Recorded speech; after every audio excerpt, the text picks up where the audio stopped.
शेरू सुरू झाले.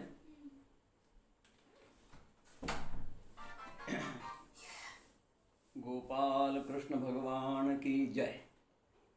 हरे राम राम राम हरे हरे, हरे कृष्ण कृष्ण कृष्ण हरे हरे, हरे राम राम राम हरे हरे, हरे कृष्ण कृष्ण कृष्ण हरे हरे, हरे राम राम राम हरे हरे, हरे कृष्ण कृष्ण कृष्ण हरे हरे, हरे राम राम राम हरे हरे, हरे कृष्ण कृष्ण कृष्ण हरे हरे, हरे राम राम राम हरे हरे, हरे कृष्ण कृष्ण कृष्ण हरे हरे, हरे राम राम राम हरे हरे, हरे कृष्ण कृष्ण कृष्ण हरे हरे, हरे राम राम राम हरे हरे, हरे कृष्ण कृष्ण कृष्ण हरे हरे, हरे राम राम राम हरे हरे, हरे कृष्ण कृष्ण कृष्ण हरे हरे, हरे राम राम राम हरे हरे, हरे कृष्ण कृष्ण कृष्ण हरे हरे, हरे राम राम राम हरे हरे, हरे कृष्ण कृष्ण कृष्ण हरे हरे, हरे राम राम राम हरे हरे, हरे कृष्ण कृष्ण कृष्ण हरे हरे. बोला पुंडलिक वरदा हरि विठ्ठल, श्री ज्ञानदेव तुकाराम, पंढरीनाथ भगवान की जय, माऊली ज्ञानेश्वर महाराज की जय, जगद्गुरु संत तुकाराम महाराज की जय. वक्रतुंड महाकाय सूर्यकोटि समप्रभ, निर्विघ्नं कुरु मे देव, सर्वसाकार्येषु सर्वदा, सर्वमंगलमांगल्ये शिवे सर्वासाधिके, शरण्ये त्र्यंबके गौरी नारायणी नमस्तुते. सर्वमंगलमांगल्ये शिवे सर्वासाधिके, शरण्ये त्र्यंबके गौरी नारायणी नमस्तुते. आहे तू जननी मदी न कळे अज्ञान नीले करू, घाली गे मज प्रेम पाखर सदा, दूरी नको गे धरू. प्रेमे बाहात मुक्त कंठ करुणी, नाही तुझे बंधन, प्रल्हादा गुरु राजया नित तुम्हा, माझे असो वंदन.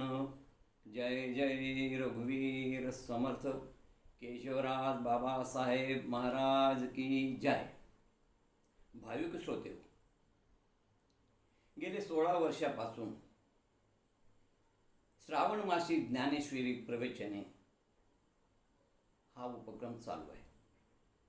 हे 17वे वर्ष आहे आणि या 17व्या वर्षामधलं 15वं पुष्प गुंफण्याची जबाबदारी संयोजकांनी माझ्यावर टाकलेली.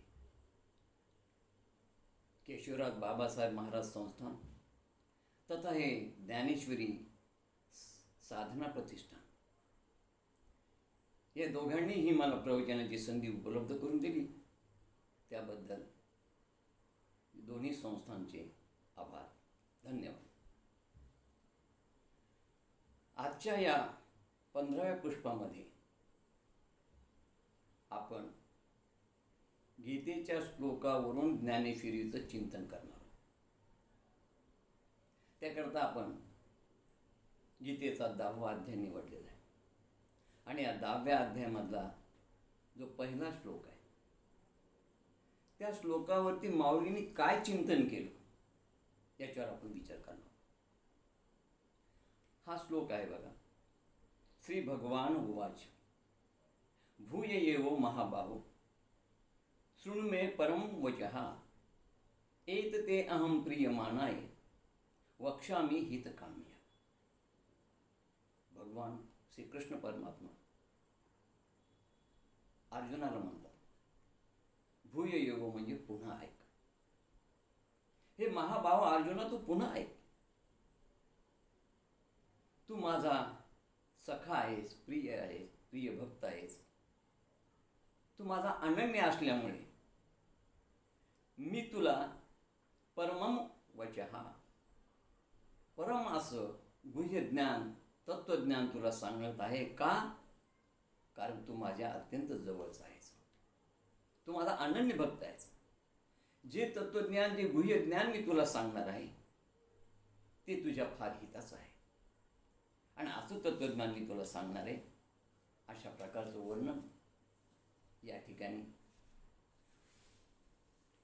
भगवंतांनी केलेलं आहे, माऊलींनी केलेलं आहे. आणि म्हणून माऊलींनी या तत्वज्ञानावरती काय चिंतन केलं याचा आपण थोडा विचार करूया. हा गीतेच्या 10व्या अध्यायातला हा श्लोक. माऊलींच्या मताने गीतेमध्ये 18 अध्याय आहेत. त्यांनी 1 ते 9 त्याला पूर्वखंड म्हटलेले आहे. ज्ञानेश्वरीमध्ये देखील 18 अध्याय आहेत. या ज्ञानेश्वरीच्या गीतेच्या 1 ते 9 अध्यायांना त्यांनी पूर्वखंड म्हटलेले आणि 10 ते 18 याला उत्तरखंड म्हटले. आता उत्तरखंडातला म्हणजे 10व्या अध्यायामधला हा पहिला श्लोक म्हणजे भूययो महाभाव.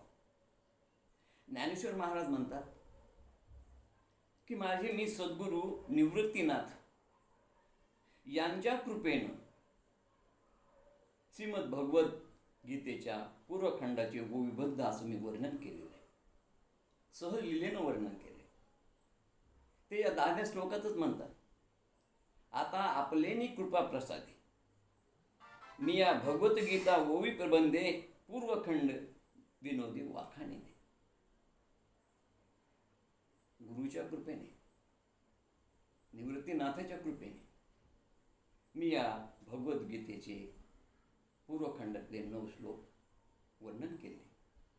आणि आता 10व्या अध्यायाचा प्रारंभ करताना ते म्हणतात, एवं 9 अध्याय पहिले मी या मतीसारखे वाखाणिले आणि आता उत्तरखंड उपाईले ग्रंथाचे ऐका. मी माझ्या मतीप्रमाणे, माझ्या बुद्धीप्रमाणे पहिले 9 अध्याय पूर्ण केले आणि आता मी उत्तरखंडाच्या 10व्या अध्यायाला प्रारंभ करत आहे असं म्हणून त्यांनी या गीतेतल्या पहिल्या श्लोकावर चिंतन करायला, विवेचन करायला सुरुवात केली. तत्पूर्वी माऊलींनी या 1 ते 9 अध्यायाचा गोषवारा घेतलेला आहे बघा. आणि गोषवारामध्ये 1 ते 9 अध्यायाचा सारांश त्यांनी थोडक्यात सांगितला. हा सारांश सांगताना त्यांनी जो पहिला अध्याय त्याचं चिंतन करताना म्हटलेलं आहे की हा पहिला गीतेचा अध्याय म्हणजे अर्जुनाचा विषाद आहे, अर्जुनाचं नैराश्य आहे. अर्जुनाच्या मनामध्ये एक प्रकारची भीती निर्माण झालेली आहे. हा पहिला अध्याय म्हणजे गीतेच्या प्रस्तावाचं कारण आहे, गीतेच्या निर्मितीचं कारण आहे. गीता का निर्माण झाली हे या अध्यायामध्ये आपल्याला माऊलींनी वर्णन केले, व्यासांनी वर्णन केले. हे जे महाभारतामधलं जे यादवी युद्ध झालं, हे यादवी युद्ध कौरव आणि पांडव यांच्यात झाले. 100 कौरव आणि 5 पांडव. धृतराष्ट्र आणि पांडू यांचे हे पुत्र. ज्यावेळेस हस्तिनापूरच्या राज्यावर कोणाला बसवा हा विचार निर्माण झाला, हे विचित्रवर आणि चित्रांगदचे 2 पुत्र. चित्रांगदाची हे 2 मुलं. त्यावेळेस धृतराष्ट्र अंध असल्यामुळे पंडूला राजगादीवर बसवण्यात आलं. परंतु पंडू अल्पायुषी ठरला, तरुणपणी त्याचा मृत्यू झाला. आणि त्यामुळे राज्यकारभाराची सगळी जबाबदारी अंध असलेल्या धृतराष्ट्राकडे आली. या अंध असणाऱ्या धृतराष्ट्रानं काही काळ या पांडवांचं संगोपन केलं, पालन पोषण केलं. पण याचा जो ज्येष्ठ पुत्र होता दुर्योधन, हा पांडवाचा फार द्वेष करायचा. याने पांडवाला खूप त्रास दिला.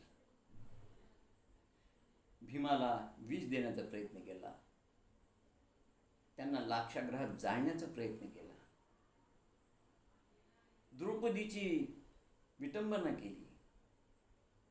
एवढंच नव्हे तर द्यूत युद्ध खेळायला लावून त्या द्यूत युद्धामध्ये त्यांना फसवलं.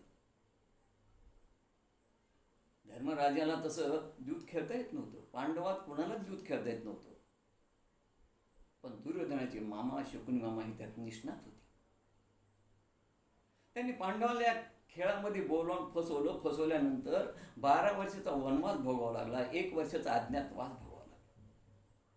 आणि 1 वर्षाचा अज्ञातवास झाल्यानंतर जेव्हा पांडवांनी येऊन राज्य मागितलं, कृष्ण परमात्मा शिष्टायला आले होते. अरे अर्ध राज्य देत नाही तर कमीत कमी 5 गावं तरी दे. पण दुर्योधनानं सांगितलं, सुईच्या टोकावर बसेल एवढी माती सुद्धा मिळणार नाही, युद्धच करावं लागेल. आणि मग युद्धाची निश्चिती झाली. युद्ध ठरलं, पांडवाकडून कृष्ण परमात्मा आणि कौरवाकडून कृष्णाची सेना. आणि युद्ध ठरल्यानंतर युद्धाच्या मध्यभागी कृष्ण भगवंत अर्जुनाचा रथ घेऊन आलेले. मध्यभागी रथ आल्यानंतर अर्जुनाने पाहिलं चोहीकडे. चोफेर नजर फिरवून त्याच्या लक्षात आलं की अरे अरे मी युद्ध कोणाशी करणार आहे. मामा, काका, पितामह, गुरुवर्य द्रोणाचार्य, कृपाचार्य, अरे अरे या आप्तसुखियांना मारून मिळणारं राज्य मला नको आहे. त्याच्या मनामध्ये मोह निर्माण झाला, विषाद निर्माण झाला, नैराश्य उत्पन्न झालं. आणि त्यांनी कृष्ण परमात्माला सांगितलं, देवा माझ्या आप्तस्वकीयाला मारून मिळणारं राज्य मला नको आहे. माझी विनंती आहे, अरे माझ्या हाताला कंप सुटलेला आहे, माझं मुख कोरडं पडलेलं आहे, माझ्या हातातून हे गांडीव धनुष्य निष्ठत आहे, मी हे युद्ध करू शकत नाही. देवा मला सांगा युद्धातून काय प्राप्त होणार आहे. अरे वर्णसंकर घडेल, हजारो स्त्रिया विधवा होती, अराजकता माझी, आणि एवढं पाप या युद्धातून जर मिळणार असेल तर हे युद्ध का करायचं. माझी युद्धाची भगवंता तयारी नाही. आणि त्यावेळेस मग त्या कुरुक्षेत्रावरती, त्या रणांगणावरती भगवंतांनी त्याला गीता सांगितली. त्या गीतेचा हा पहिला अध्याय म्हणजे गीतेचा प्रस्ताव आहे. आणि अशा रीतीनं ही गीता सांगितली. म्हणून माऊलींनी प्रारंभीच या गीतेचा गोषवारा सांगितला आहे पूर्वखंडाचा. आणि त्या गोषवाऱ्यामध्ये हा पहिला अध्याय सांगितला. दुसरा अध्याय जो आहे तो सांख्ययोग आहे. सांख्ययोगामध्ये अर्जुनाला क्षत्रियांचं कर्म समजावून सांगितले की क्षत्रियांचं कर्म युद्ध, क्षत्रियांनी युद्ध करायलाच पाहिजे. त्याचा विषाद नाहीसा करण्याचा प्रयत्न केला भगवंताने. अरे आतिताई बरोबर युद्ध केलं म्हणजे त्याचं पाप नसतं.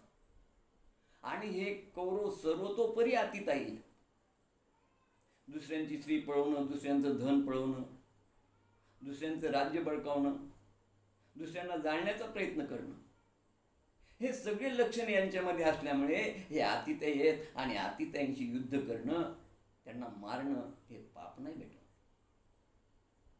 पण तरी अर्जुन मानायला तयार नाही. अरे तू कोणाला मारणार नाहीस आणि कोणी मरणार नाही. नैनन छंदंती शस्त्रांनी नैनन दहती पावका. अरे आत्मा अमर आहे, हा देह नष्ट होईल त्यांचा, पण तू ज्यांच्याशी युद्ध करणार आहे ते नष्ट होणार नाही. त्यांचा देह नाहीसा होईल. देह नश्वर आहे, पण या देहामध्ये असलेला आत्मा अमर आहे. अरे हा देह जीर्ण झालेले वस्त्र जसे बदलतो तसा हा आत्मा हा देह सोडून दुसऱ्या देहामध्ये प्रवेश करील. मग तुझ्या हातून कोणाचा मृत्यू होणार नाही. ज्याच्या त्याच्या पूर्वसंचिताप्रमाणे त्यांना पुढचा जन्म मिळेल. आणि क्षत्रियाचं कार्य आहे युद्ध करणं. तिसऱ्या अध्यायामध्ये कर्म आणि कर्माचं फळ सांगितलंय. कर्मयोगाचा अध्याय. चौथा अध्याय हा ज्ञानयोग आहे. ज्ञानाचं महत्त्व सांगितलं. पाचवा अध्याय हा कर्मसन्यास योग आहे. साध्या अध्यायामध्ये अष्टांग योग सांगून समाधी साधनेपर्यंत कसं जावं म्हणजे हा आत्मसंयम योग आहे. सातव्यामध्ये प्रकृतीचे स्वरूप सांगून भक्तांचे प्रकार सांगितले. आठव्यामध्ये माऊलींनी प्रमाणसिद्धीचे प्रकार सांगितले. आणि 9वा अध्याय म्हणजे सगळ्या गीताचा, सगळ्या ज्ञानेश्वरीचं सार आहे. ज्या 9व्या अध्यायाला माऊली म्हणतात उपमाच देता येत नाही, अउपमेय आहे, सर्वश्रेष्ठ अध्याय आहे. महाभारतामध्ये जेवढं काही वेदांताचं तत्वज्ञान आहे किंवा ज्ञानेश्वरीच्या 700 श्लोकामध्ये जे काही तत्वज्ञान आहे ते सगळं तत्वज्ञान केवळ या 9व्या अध्यायामध्ये आहे. या 9व्या अध्यायाला म्हणले उपमाच देता येत नाही, अउपमेय आहेत. जसं विशाल सागराची विशालता वर्णन करता येत नाही, सागर केवढा तर सागरासारखाच. राम रावणाच्या युद्धाचं वर्णन करता येत नाही, त्याला कुठली उपमा देता येत नाही. राम रावणाचं युद्ध कसं तर राम रावणासारखंच. तसं 9वा अध्याय कसा तर 9व्या अध्यायासारखाच. अशा रीतीने हे 9 अध्याय भगवंतांनी या ठिकाणी सारांश रूपाने सगळं 10वा अध्याय सुरू होण्याच्या अगोदर आलेले. आणि मग 10व्या अध्यायामध्ये भगवंतानं अर्जुनाला म्हटलेले की अर्जुना भूय येवो महाबाहो. भूय येवो म्हणजे पुन्हा ऐक. शृणुमें परमं वचः एतते अहम प्रियमाणाय वक्ष्यामि हितकाम्या. अरे मी काय तुला परमतत्व सांगणार आहे, परमवचन सांगणार आहे, गुढ ज्ञान सांगणार आहे. ते गुढ ज्ञान तू पुन्हा पुन्हा ऐक. हे तुझ्या हिताच आहे. आणि तुला का सांगतो तर या सर्वांमध्ये सगळ्यात जास्त तू मला प्रिय आहेस. आणि खरं आहे, पांडवापूर्वी जन्मापूर्वी कृष्ण परमात्माचं सर्वांवर सारखं प्रेम होतं, पण नंतर मात्र पांडवावर त्यांचं जास्त प्रेम दिसून येतं आणि त्यात अर्जुनावर. म्हणून तर माऊली म्हणतात, ज्ञानदेव म्हणे व्यासाची या कुणे कुठे कृष्ण परमात्मा द्वारकेचा राणा पांडवा घरी. नेहमीच पांडवाच्या घरी येते, कारण पांडवावर कृष्ण परमात्माचं भयंकर प्रेम आहे आणि त्यात अर्जुनावर. आणि म्हणून तू माझा प्रिय असणारा, माझा प्राणप्रिय असणारा, माझा सखा असणारा, माझा अनन्य भक्त असणारा, म्हणून मी हे तुझ्या हिताचं हे जे तत्वज्ञान तुला सांगत आहे, गुह्य ज्ञान सांगत आहे, म्हणून तू पुन्हा पुन्हा ऐक. आता आपल्याला जे विवेचन करायचं फक्त या एका मुद्द्यावरच आपल्याला बोलायचं की कशामुळे पुन्हा ऐक म्हटले माऊली. दांडेकर मामाच्या प्रवचनाची एक पद्धत आहे बघा, की गीतेचा श्लोक घ्यायचा आणि त्या श्लोकावर आधारित असलेल्या सगळ्या ओव्यांचं विश्लेषण करायचं. म्हणून या पहिल्या श्लोकावर मध्ये जवळपास भूय येवो महाबाहो का म्हणाले, या श्लोकाचं विश्लेषण करणाऱ्या 50 ते 63 13 ओव्या आणि या 13 ओव्याचं चिंतन करून आपल्याला याचं हे हेतू बघायचा, याचं उत्तर हे पुढं सोडवायचं की का अर्जुनाला भगवंत महाभाव म्हटला. बरं, इथं सामान्य माणसाला शंका येऊ शकते हो. आता या ओव्यातून आपल्याला त्याचं उत्तर शोधून काढायचं, ते कोडं सोडवायचं, पण सामान्य माणसाला काय विचार येतो सामान्य माणसाचा. सामान्य माणसं म्हणतात कदाचित भगवंत पुन्हा पुन्हा ऐक म्हणतो म्हणजे का हो भगवंताला काही येत नाही का. पण असं कसं शक्य हो? अहो, भगवंत हा ब्रह्मविद्येचा पुतळा आहे. वेद ज्याच्या मुखातून प्रकट झाले, वेद उपनिषद 6 शास्त्र सगळ्याचा करता धरता तो परमात्मा परमेश्वर आहे. तो ब्रह्मज्ञानी आहे. आणि अशा परमेश्वराला येत नाही असं म्हणून कसं चालेल? हे चूक आहे, हे अज्ञान आहे. एका गवळणीमध्ये म्हटलेले, ब्रह्मविद्येचा पुतळा गायी राखीतो गोवळ. अहो, तो ब्रह्मविद्येचा पुतळा आहे. म्हणून भगवंताला काही येत नसेल म्हणून ते पुन्हा पुन्हा ऐक म्हणतात, हे चूक आहे. मग श्रोते म्हणाले, नाही म्हणाले, मग अर्जुनाला काही कळत नसेल. अहो, हेही म्हणणं चूक आहे. अर्जुन काही सामान्य श्रोता नव्हता. माऊलींनीच म्हटलेले, परिसणयाच्या राया ऐक बा धनंजया. परिसणी म्हणजे ऐकणे. अरे, ऐकणाराचा राजा आहेस तू. मग अर्जुनाला काही कळत नाही असं म्हणता येईल का? अर्जुनाबाबत माऊली अजून एक वाक्य उच्चारतात, एक खुलासा करतात की श्रीकृष्ण मुक्ती सागरा हा अगस्तीच दुसरा.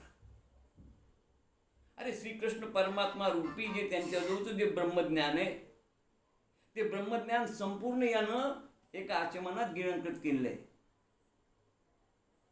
मग एवढा श्रेष्ठ श्रोता असताना सगळ्या श्रोत्यांचा तो राजा आहे. मग आपल्याला म्हणता येईल का की अर्जुनाला काही येत नाही? अजिबात म्हणता येणार नाही. कोण कोण प्रमुख श्रोते होऊन गेले? शास्त्रामध्ये श्रोत्यांचं नाव जे घेतलं जातं त्याच्यामध्ये विधी जनक राजाचं घेतलं जातं, परीक्षितचं घेतलं. आणि परीक्षिताने कसं भागवत ऐकलं? 7 दिवस एका आसनावर बसून अन्न पाणी न ग्रहण करता 24x7 करा हिशोब, एवढे तास त्यांनी ते श्रीमद भागवत ऐकलं. तो मुक्त झाला. परिस्थिती मुक्त होईल सोडा, पण एकाग्र चित्तानं, एकाग्र मनानं, तन मनानं जर भागवत ऐकलं तर पिशाची देखील मुक्त होतात. धुंदुकारीची कथा भागवतात ऐकली म्हणून धुंदुकारी उत्तम श्रोता होता, परीक्षिती उत्तम श्रोता होता, जनक राजे उत्तम श्रोते होते. आणि या सगळ्या श्रोत्यांचा हा राजा आहे. परिसनयाच्या राया ऐकबा धनंजया. मग असा सर्व श्रोत्यांचा राजा जर अर्जुन असेल तर त्याला काही येत नाही म्हणून कसं म्हणता येईल?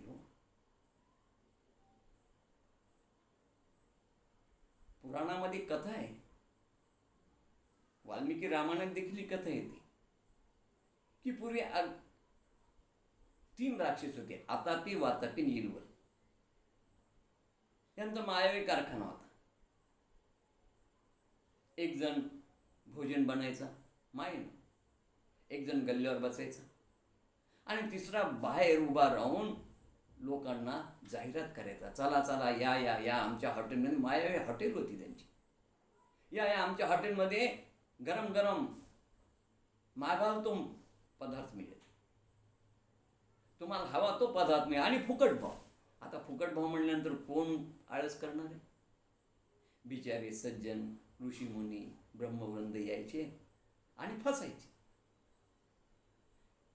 ऑर्डर दिल्यानंतर एक भाऊ ते अन्न होऊन यायचा मायावी रूपात, आणि तो पोटात गेला की गल्ल्यावरच्या भावाने आवाज द्यायचा, वातापी बाहेर ये. आतापीनं वातापीला आवाज दिला की वातापीनं बाहेर यायचा. मग आतापी वातापी येईलवर तिघांनी मिळून त्याच्या फडशा त्याला खाऊन टाकायचं त्या माणसाला, जो कोणी आलेला आहे ग्राहक म्हणून, गिऱ्हाईक म्हणून. अगस्त्य मुनीनं पाहिलं की अरे, हे सज्जनांना ऋषीमुनींना त्रास देत आहेत, यांना यांच्याच मार्गानं संपवायला पाहिजे. आणि म्हणून अगस्त्य मुनीनं काय केलं? एका सामान्य माणसाचं, एका ब्राह्मणाचं रूप घेतलं ना, आले दिले ऑर्डर, काय हवं म्हणजे एखादं फलाहार द्या म्हणाले किंवा ज्यूस द्या. आतापीनं वातापीला सांगितलं, वातापी काय हवं ते यांना दे, की वातापी ते बनवून आलाच. तो फलहार केला अगस्ती मुनींनी आणि तपसामर्थ्याच्या सहाय्याने आपल्या पोटावरून हात फिरवल्याबरोबर आपला वातापी आतच ठार झाला आणि मग गल्ल्यावर असणाऱ्या वातापीला त्यांनी ठार केलं. गल्ल्यावर असणाऱ्या वातापीला ठार केल्यानंतर बाहेर असणाऱ्या इलवलकडे ते आले. त्या इलवलनी बाहेरून पाहिलं की वातापी ठार झाला आहे. इलवल पळाला, सरळ समुद्रात गेला. अगस्ती मुनींनी विचार केला की ही आसुरांची जात फार अवघड आहे. या ठिकाणी पिलावळ निर्माण करेन आणि सज्जनांना त्रास देईल. याला इथं समुद्रातून संपवायलाच पाहिजे. आणि म्हणून त्या अगस्ती मुनीने एका आचमनामध्ये सगळा समुद्र गिळंकृत केला. त्या काळात ते अगस्ती होती, पण हा आजच्या काळातला अगस्ती आहे अर्जुन, ज्यानं श्रीकृष्ण रूपी ब्रह्मज्ञानाचा समुद्र गिळंकृत केला आहे. म्हणून श्रीकृष्ण मुक्ती सागरा हा अगस्तीच दुसरा. मग आता म्हणता आलं की अर्जुनाला काही कळत नव्हतं. अहो, जनक राजा परीक्षिती, धुंदुकारी हे त्रोटक नाव आहेत, जे चांगले ऐकणारे होते. त्यात तुमचा आमचा नंबर नाही का? कारण तेवढं तन्मयतेनं, तेवढं मनानं, तेवढं तनानं आम्ही ऐकत नाही. मिथिला नगरीचे जनक राजे यांच्याकडे एकदा ज्ञानवल्क्य ऋषींचं ज्ञानसत्र चालू होतं. आणि ज्ञानसत्र चालू असताना जनक राजे स्वतः त्या ठिकाणी कथा ऐकू लागले. अत्यंत एकाग्रतेनं तन्मय झाले होते. त्यांच्या चेहऱ्याचे भाव पण दिसत होते. म्हणून ऋषी त्यांच्याकडे पाहून कथा सांगू लागले. समोर बसलेल्या श्रोत्यांना, ऋषीमुनींना काय वाटलं की अरे, कथाकार फक्त जनक राजाकडेच पाहून कथा सांगतायत. याज्ञवल्क्य ऋषीला काहीतरी जास्त बिदाई दिली असेल, ही यांच्या मनात आलेली शंका अंतर्ज्ञानाने याज्ञवल्क्य ऋषींनी जाणली. आणि यांची परीक्षा पाहण्यासाठी आणि जनक काय आहे दाखवण्यासाठी त्यांनी मायावी आग लावली पूर्ण त्या मिथिला नगरीला. आणि मिथिला नगरीला आग लागल्याबरोबर हे सगळे जे बसलेले होते ऋषीमुनी आपलं सामान वाचवण्यासाठी, आगीत भस्म होणे म्हणून आपल्या कुटीकडे पळाले. पळता पळता त्यांनी सांगितलं, अहो राजे, उठा उठा लवकर, मिथिला नगरीला आग लागली. ताबडतोब अग्निशमन दलाला फोन करा, काहीतरी उपाय करा. आणि त्यावेळेस आमचे जनक राजे म्हणाले, मिथिलायाम प्रतिदग्धायाम न मेह दहती किंचनम. अरे म्हणजे माझं काही जळत नाही म्हणाले. आणि स्थित प्रज्ञासारखं तिथंच बसून त्यांनी संपूर्ण कथा ऐकली. असा श्रोता होता जनक राजा. आणि अशा श्रोत्याचा राजा होता आमचा अर्जुन. श्रवणे परीक्षिती तरला भूपती. श्रवणे परीक्षिती तरला भूपती. 7 दिवशी मुक्ती झाली तयार. श्रीमद भागवत ऐकून 7 दिवसात त्याला मुक्ती झाली. परीक्षिती काही सामान्य नव्हता. आणि असं श्रीमद भागवत त्यांनी ऐकून 7 दिवसामध्ये तो मुक्त झाला.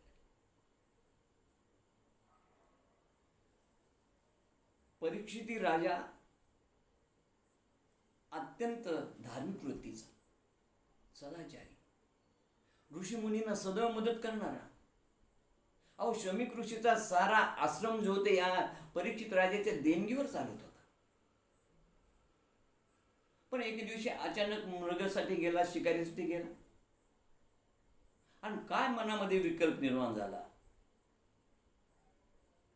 ज्या शमीक ऋषीकडे हार तुरे घेऊन जाणारा, त्यांच्या समोर लोटांगण घालणारा, त्या शमीक ऋषीला मानणारा, त्यांचा आदर सत्कार करणारा राजा शिकार करून आला. बरं, शिकारीला गेल्यानंतर या राजाचं वैशिष्ट्य असं होतं की एखादा प्राणी तो मारत असे. पण आज शिकारीला गेल्यानंतर त्या राजानं एवढे बेफाम प्राणी मारले.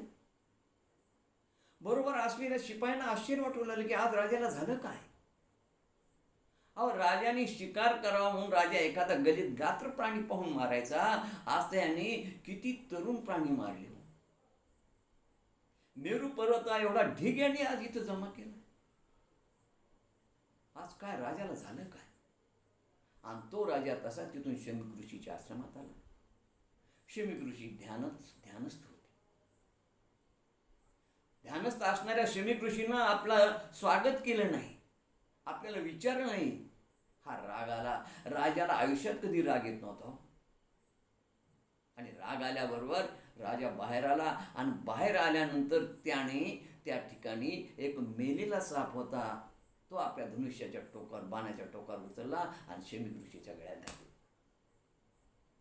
शमीक ऋषीच्या गळ्यात तो मृत साप घातल्याबरोबर शमीक ऋषीचा पुत्र शृंगी यांनी शाप दिला की 7व्या दिवशी तक्षक नाग चावून हा राजा मरेल. घरी आले महाराज. आणि घरी आल्यानंतर फक्त डोक्यावरचा टोप ठेवला की पश्चाताप झाला. अरे अरे, माझ्या हातून हे काय घडलं? ज्या ऋषी मुनींचा मी एवढा आदर करतो, सत्कार करतो, मोठमोठ्याला देणग्या देतो, अरे मी गेलो की त्या ठिकाणी नजरांना घेऊन जाणारा मी, आणि आज मी हे काय केलं? तर हे सगळं घडण्याचं कारण होतं श्रोते हो, अवैध मार्गाने आलेलं सोनं. जरासंधाला मारल्यानंतर त्याचा जो टोप होता, तो टोप भीमाने नेला होता.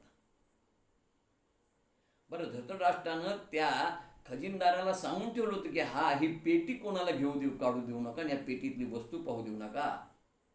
पण तो राजा झाल्यानंतर परीक्षितानं ती पेटी फोडली. त्याच्यामध्ये सोन्याचा टोप होता.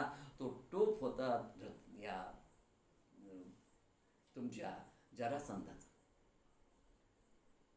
जो भीमाने बळजबरीने आणला होता, म्हणजे अवैध मार्गाने आला होता. आणि मग त्याच्यामध्ये कली शिरलेला होता, म्हणून याच्या मनात विकल्प निर्माण झाला. सदाचारी सद्वर्तनी असणारा राजा, पण विकल्प निर्माण होताच त्याने दुर्वर्तन केले. आणि म्हणून त्या शृंगीनं शाप दिल्यानंतर मग तो राजा हस्तिनापूरहून निघाला. हस्तिनापूरहून 190 किलोमीटर असलेल्या एका जंगलामध्ये येऊन बसला. पुढे त्याचं नाव शुक्तान झालं. आणि त्या जंगलामध्ये मग तो जाऊन बसला की सगळे ऋषीमुनी जमा झाले. मग त्यांनी घडलेला सगळा प्रसंग सांगितला. मला यातून 7 दिवसात कोण मुक्त करेल? कोणी बोलायला तयार नाही. तेव्हा नारदाच्या लक्षात आलं. नारद महर्षीने जाऊन शुकाचार्याला आणलं. शुकाचार्यांनी 7 दिवसात कथा सांगितली. आणि 7 दिवसात कथा ऐकून हा परीक्षिती मुक्त झाला. अशा श्रवण करणाराचा राजा आमचा अर्जुन आहे. तसा धुंदुकारी मुक्त झाला. आत्मदेव नावाचा ब्राह्मण होता.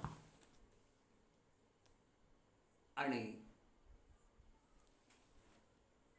त्या ब्राह्मणाचा हा पुत्र, खरं म्हणजे त्याला मुलगाच नव्हता, संतती नव्हती. म्हणून तो वनात गेला. एका ऋषीला भेटला. ऋषीनं सांगितलं, बाबा तुझ्या आयुष्यात 7 जन्म पुत्र नाही, तुला मुलगा कुठून येईल? आणि त्यावेळेस त्याने मग एक फळ दिलं, हे तुझ्या पत्नीला खायला दे. त्याने पत्नीला खायला दिल्यानंतर पत्नीने ते खाल्लं नाही, ते गाईला खाऊ घातलं. त्या गाईला गोकर्ण झाला. आता पती विचारेल की तू फळ का खाल्लं नाही? आणि म्हणून मग तिनं आपल्या बहिणीचा झालेला मुलगा आणला. त्याचं नाव धुंदुकारी ठेवलं. तो अत्यंत दुष्ट, दुर्गुणी, दुराचारी होता. या गाईला फळ खाऊ घातलं, तिच्यापासूनही पुत्र झाला. त्याचे कान गायीसारखे होते म्हणून त्याचं नाव गोकर्ण. पण या परीक्षितीने, आपल्या या धुंदुकारीने अगणित पाप केले. आणि पाप केल्यामुळे तो पिशाच्य वृत्तीला गेला. पिशाच्य झाला. आणि पिशाच्य झाल्यानंतर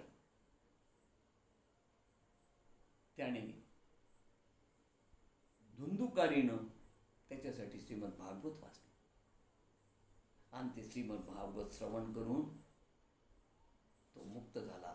यानं देखील, पिशाच्य असून देखील अत्यंत तन्मयतेनं, एकाग्रतेनं, चित्ताच्या तद्रुपतेनं श्रीमद भागवत ऐकलं. आणि त्याचा परिणाम काय झाला की हाही मुक्त झाला. अशा या श्रेष्ठ श्रोत्यांचा राजा आमचा हनुमंत होता.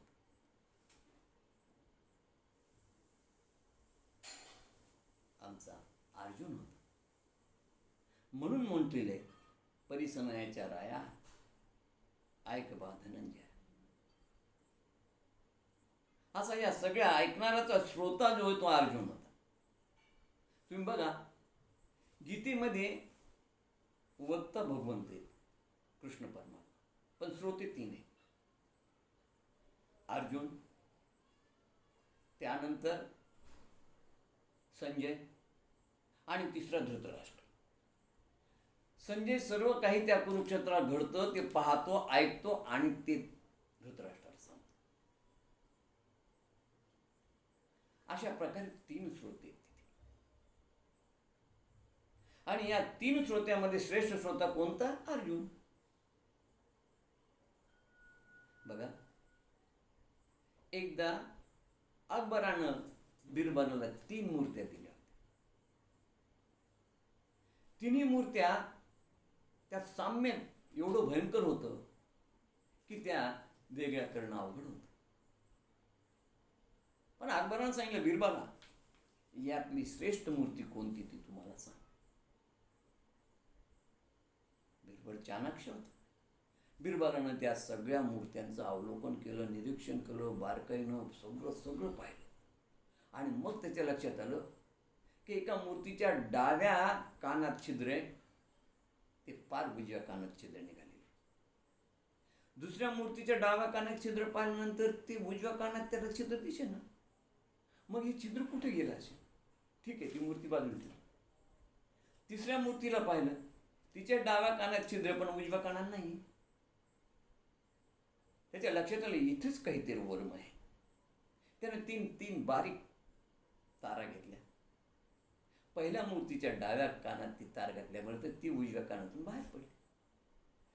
दुसऱ्या मूर्तीच्या डाव्या कानात ती तार घातल्यानंतर ती तोंडातून बाहेर निघाली. आणि तिसऱ्या मूर्तीच्या कानात ती तार घातल्यानंतर ती हृदयातून बाहेर आली. त्याने त्या तिन्ही मूर्त्यांना व्यवस्थित अवलोकन केलं आणि बिरबला सांगितलं, ही मूर्ती सर्वात श्रेष्ठ आहे. जिच्या कानातून तार घातली असताना जी हृदयातून निघाली. बिरबलाने विचारलं का? म्हणले महाराज, श्रोत्यांचे 3 प्रकार आहेत. काही श्रोते या कानाला ऐकतात, त्या कानानं सोडून देतात. अत्यंत कनिष्ठ दर्जाचा श्रोता. आणि असा होता धृतराष्ट्र. संजय सांगत होता, हा या कानानं ऐकत होता, त्या कानानं सोडून देतात. दुसरा श्रोता म्हणले मध्यम, जो ऐकतो आणि बडबड करतो, पण स्वतःमध्ये आत्मपरिवर्तन करत नाही, बदल करत नाही म्हटले. हा म्हणले संजय, जो सगळं पाहतो, ऐकतो आणि धृतराष्ट्राला सांगतो. आणि तिसऱ्या प्रकारचा श्रोता आहे, ज्याच्या हृदयातून ही तार निघाली, म्हणजे तो आपल्या हृदयामध्ये आत्मपरिवर्तन करण्याचा प्रयत्न करतो. कथा ऐकू, प्रवचन ऐकू, ज्ञानेश्वरी ऐकू, भागवत ऐकू, गीता दासबोध ऐकू, ते श्रवण करून आपल्यामध्ये काहीतरी बदल व्हावा अशा इच्छेनं तो ऐकत असतो. आणि तो तसा आमूलाग्न बदल स्वतः करून घेतो. म्हणून ज्ञानेश्वरी प्रवचन ऐकल्यानंतरचा मी, ऐकण्यापूर्वीचा मी आणि ऐकल्यानंतरचा मी, याच्यामध्ये बदल व्हायलाच पाहिजे, क्रियापालट व्हायलाच पाहिजे. तर ते खरं श्रवण आहे. आणि अशा श्रवण करणाराचा राजा आमचा अर्जुन आहे. बघा, अशा प्रकारे आता महत्वाचा मुद्दा असा आहे बघा, की ठीक आहे, आपल्या लक्षात आलं की पहिली जी आमची शंका होती, अहो शंका काय, ती शंका चुकत होती की प्रत्यक्ष परमात्माला काही येत नाही, परमात्माला सगळं काही येतं. म्हणजे परमात्मा हा श्रेष्ठ दर्जाचा वक्ता आहे आणि ज्ञानी आहे. आणि श्रवण करणारा अर्जुनही श्रेष्ठ दर्जाचा श्रोता आहे. श्रवण करणारा तो राजा आहे. मग ब्रह्मज्ञानी असणारे भगवंत आणि उत्तम श्रोता हा असताना देखील मग भूय येवो का, पुन्हा पुन्हा ऐक का. मग आता याच्यावरती आपल्याला माऊली काय म्हणतात ते आपण बघू. खरं म्हणजे काय सांगू का, की महत्त्वाचा मुद्दा हा आहे की पुन्हा ऐक केव्हा म्हणतात. एखादी मागील गोष्ट आपण परत सांगत असतो, पुढे सांगत असतो, आणि ती सांगत असताना मागील गोष्टीची आपण आठवण देतो आणि पुढील गोष्ट सांगतो. तसं या ठिकाणी 9 अध्यायापर्यंत माऊलींनी, भगवंतांनी अर्जुनाला काही विज्ञाननिष्ठ गोष्टी सांगितल्या आणि काही विभूतींचं वर्णन केलं. 7व्या अध्यायामध्ये ज्या विभूती सांगितल्या आहेत, 17 विभूती सांगितल्या आहेत. 9व्या अध्यायामध्ये 37 विभूती सांगितल्या आहेत आणि 10व्या अध्यायामध्ये 75 विभूती सांगितल्या आहेत. असं टप्प्याटप्प्यानं भगवंतानं त्याला ज्ञान दिले. आणि म्हणून मग 7व्या अध्यायातील विज्ञाननिष्ठ ज्ञान आणि विभूती सांगत असताना पुन्हा ऐक. 9व्या अध्यायामधल्या 37 विभूती सांगत असताना 10व्या अध्यायातील भगवंत म्हणतात भूय एव महाबाहो पुन्हा ऐक. मग एखादी गोष्ट किंवा एखादं तत्वज्ञान जर तुम्हाला टप्प्याटप्प्यात सांगायचं असेल तर आपण मागचा कथेचा संदर्भ देऊन त्याला सांगत होतो पुन्हा ऐक. आणि म्हणून या ठिकाणी माऊली कदाचित भूयेव भगवंत भूयेव महाबाहू म्हणत असतील की अर्जुना पुन्हा ऐक, पुन्हा ऐक. आता माऊलींनी या श्लोकाविवेचन करताना फार सुंदर वर्णन केलंय. ते म्हणाले का आम्ही तुला भूयेव पुन्हा ऐक, पुन्हा ऐक म्हणतो. अरे हा 10वा अध्याय प्रारंभ झालाय. उत्तरखंडाचा पहिला अध्याय आहे. 9 अध्याय म्हणजे अर्धा भाग झालेला आहे आणि आता पुढे 9 अध्याय राहिले. म्हणून मागील 9 अध्यायापर्यंत जे काही तुला सांगितलं ना ते तुझं लक्ष होतं की नाही पाहिलं, तुझं अवधान होतं की नाही पाहिलं. आणि आता माझ्या लक्षात येईल तुझं अवधान आहे. म्हणून आता तू पुढचं जे गुह्यतम ज्ञान मी सांगणार या 10व्या अध्यायात ते तू ऐक. आम्ही मागील जे निरूपण केले ते तुझे अवधानाची पाहिले तवटाचे नवे भले पुरते आहे. तुझं अवधान पाहिलं रे, पण माझ्या लक्षात आलं की तुझं अवधान भरपूर आहे. आणि याच्यासाठी माऊलीने फार सुंदर पुढे दृष्टांत दिलाय बघा, की या आणि त्या अर्जुनाच्या बुद्धीची तुलना मातीच्या घटाशी केली आहे. माऊली म्हणतात घटी थोडेसे उदक घालीजे तेने न गळे तरी वरिता भरीजे तैसा परसोनी पाहिलासे तव परिसवीजे आयसीची होत असे. घटामध्ये मातीचा घट, मटका, या मटक्यामध्ये जेव्हा माऊली तो मटका विकत आणते कुंभाराकडून, फार सुंदर दृष्टांत ती त्या कुंभाराला सांगते, कुंभार दादा मटका चांगला दे, गळाला न पाहिजे, आणि गळाला पाणी तर मी परत आणेन. बरं तो मटका घेताना त्याची कसोटी पण ती माऊली पाहते हो. त्या मटक्यावर अशी टन टन टन टन वाजून पाहते आणि त्यामधून त्या माऊलींना बरोबर कळतंय की हा पक्का आहे का कच्चा आहे, पक्का भाजलेला आहे की नाही त्यांना कळतं. त्या नादावून त्या ओळखतात.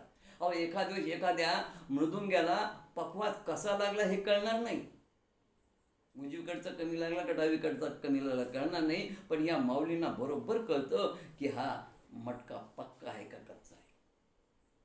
आणि मग ते चांगला टणटण वाजणारा मटका घेतल्यानंतर त्या कुंभाराला बोलतात की बरं बाबा मी घरी नेईल, त्याच्यात मी थोडं थोडं उदक घालून पाहिल, आणि थोडं थोडं उदक घालून पाहिल्यानंतर जो तो सच्छिद्र असेल त्यातून पाणी गळत असेल तर मी हा तुला परत आणून देईल, तुला तो परत घ्यावा लागेल. तसं मी तुझं ज्ञान पाहिलं की तुझं बुद्धिरूपी जे घट आहे त्या बुद्धिरूपी घटामध्ये हे सगळं ज्ञान जे ते पूर्ण रूपानं त्या ठिकाणी राहू शकतं. हे माझ्या लक्षात आलं.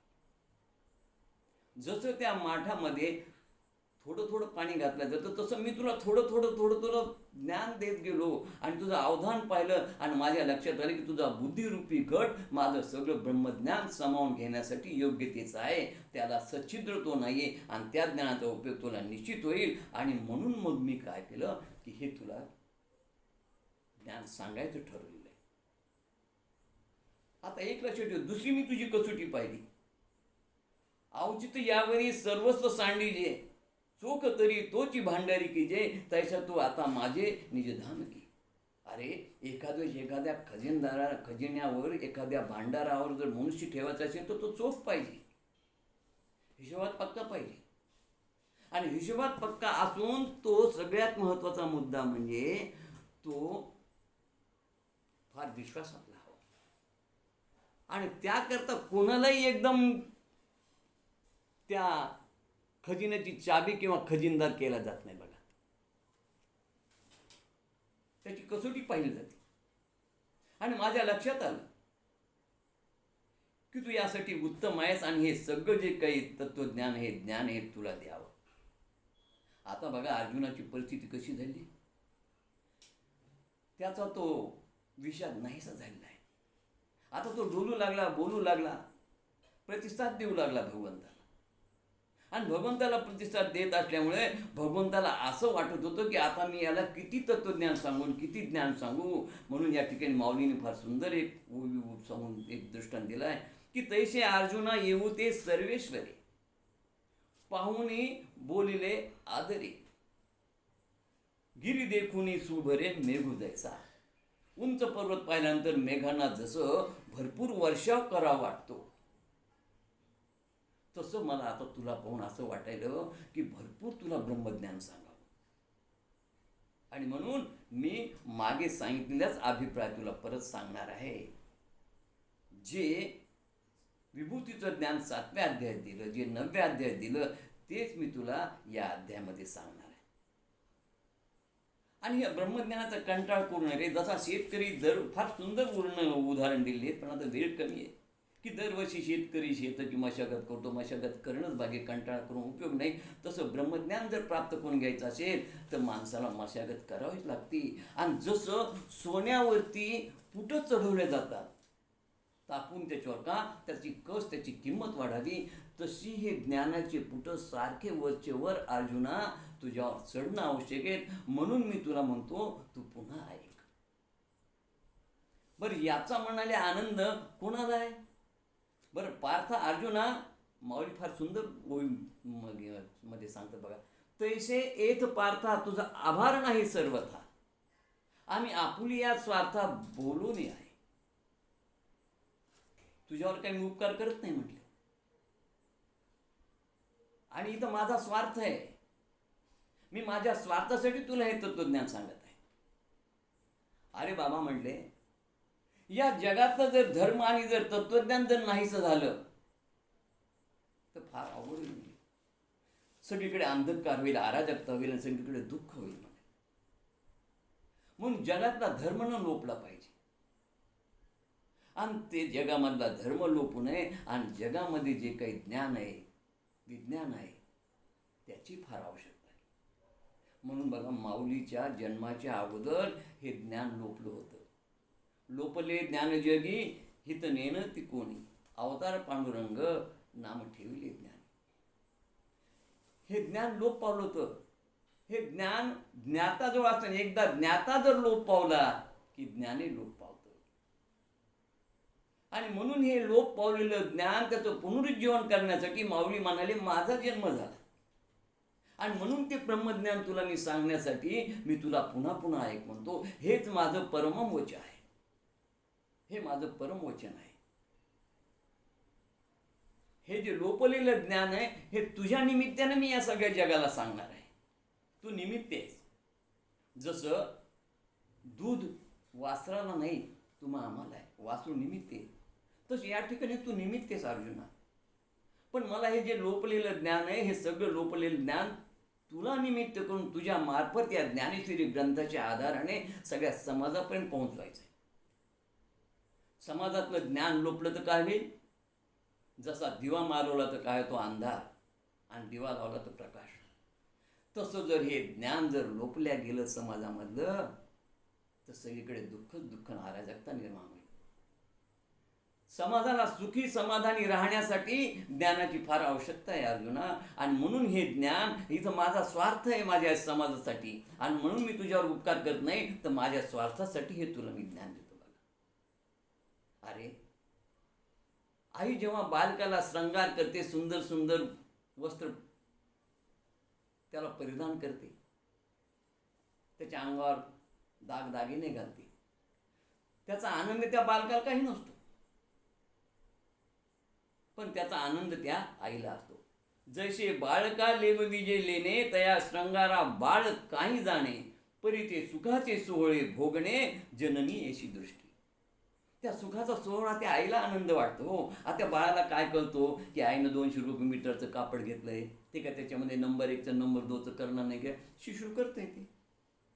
बरं, त्या बाळाला काय त्याचं की आईनं हातामध्ये अंगठी घातली, तो हसत नाही, आणि आईनं अंगठी काढून घेतली रडत नाही. बरं, तो महात्मा नाही, पण त्याचा सगळा आनंद त्या मातेला. तसा अर्जुना, तुला हे ब्रह्मज्ञान सांगून तू त्याप्रमाणे महाज्ञानी झाला, म्हणजे तो सगळा आनंद मला मिळणार, लक्षात घे. आणि म्हणून तुला एकच सांगतो की जसं जसं जेवढं तुला ब्रह्मज्ञान प्राप्त होईल, तेवढं माझं सुख दुप्पट होणार आहे बघ. जैसे तुझे हित आघवे, जवळ का तुझं फावे, तव आमचे सुख दुनावे आयशे आहे. अरे जसं तुझं ज्ञान फोपावत जाईल, तू ज्ञानी होशील, तसा आनंद मला प्राप्त होणार आहे. आणि म्हणून हे गुह्य तत्वज्ञान तुला सांगण्यासाठी, लोपलेलं ज्ञान तुझ्या रूपाने जगात त्याचं पुनरुज्जीवन करण्यासाठी मी हे तुला म्हणून तुला पुन्हा पुन्हा ऐक म्हणत आहे बघा. आणि तुझं हित व्हावं, त्यात आमचा आनंद आहे. हो अहो, कसं असतं माहिती आहे का, की आपण व्यवहारात देखील पाहतो की व्यवहारामध्ये कधी कधी काय होते की मुलाने न विचार द्या, पण आई वडिलाला त्याचा याचाच आनंद असतो की माझा मुलगा खूप श्रीमंत आहे. चाहे इकडे खेड्यामध्ये वडील दरिद्री अवस्थेत राहू द्या, आणि त्या वडिलाला जर कोणी म्हटलं की काय तुम्ही मुलाचे गोडवे खाताव, का तुम्हाला तो एखादा ब्रासलेटचं धोतर पाठवत नाही, काय हे तुम्ही 17 गाठी पडलेले धोतर नेसता आणि मुलाचे गोडवे घाता, तर त्यावेळेस तो बाप म्हणतो की हे बाबा, कसा का असणं माझा मुलगा आहे, त्यानं मला न काही करू द्या, त्यानं मला न पैसे पाठवू द्या, पण लक्षात ठेवा, तो जेवढा सुखीन, जेवढा श्रीमंत होईल, त्याच्यामध्ये मला आनंद आहे, आणि मी त्यातच सुखी आहे, न पाठवू द्या माझा पैसा. म्हणून माऊली म्हणतात, तैसे तुझे हित आगवे, जो का तुझं फावे, तव आमचे सुख दुनावे आयशे आहे.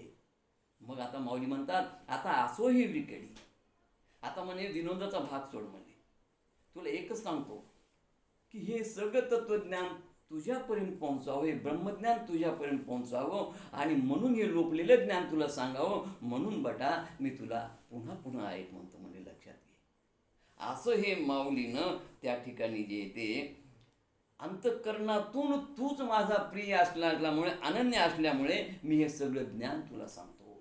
कारण अर्जुन कसा आहे, अर्जुन अत्यंत शुद्ध मती आहे, त्याची मती उत्तम आहे, त्याचं मन उत्तम आहे, तो फार स्वभावाने चांगला आहे आणि अनन्य भक्त आहे. आणि म्हणून भगवंतांनी काय केलं की सांगू लागले, बरं आता परिस्थिती अशी झाली की अर्जुनाला फार ज्ञानाची भूक वाढलेली आहे. आता देवा, आता मला सांग, आता तू विलंब लावू नको, भूये येऊ म्हणू नको, सांगू का म्हणू नको, ऐक म्हणू नको. आता सवडच नाही देवा, तू मला ब्रह्मज्ञान सांग, मी ऐकायला तयार आहे.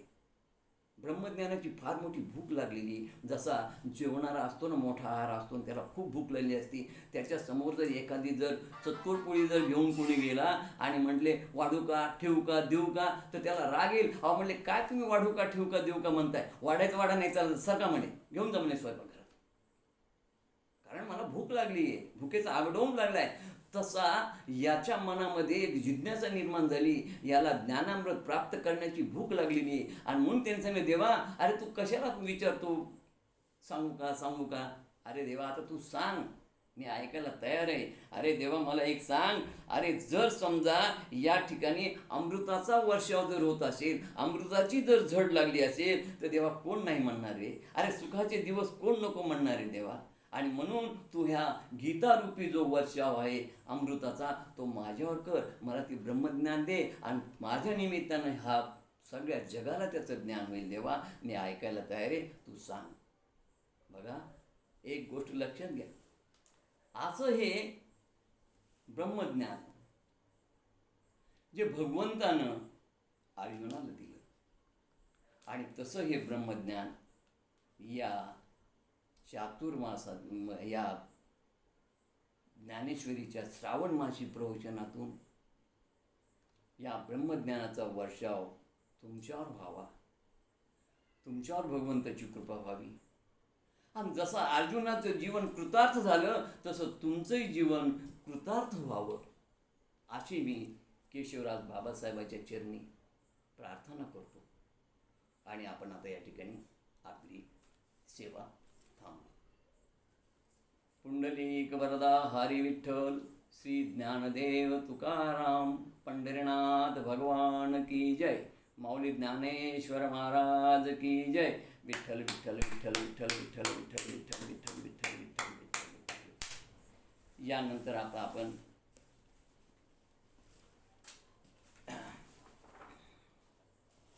पसायदान घेऊया. आता विश्वात्मके देवे, येणे वागयज्ञे तोषाले, तोषोनी मज द्यावे पसायदान हे. जे खळांची व्यंकटी सांडो, तया सत्कर्मी रती वाढो, भूता परस्परे पडो मैत्र जीवांचे, दुरितांचे तिमिर जावो, विश्वस्वधर्म सूर्य पाहो, जो जे वांछील तो ते लाहो प्राणिजात. वर्षत सकळ मंगळे, ईश्वर निष्ठांची मांदियाळी, अनवर्त भूमंडळी भेटता भूता.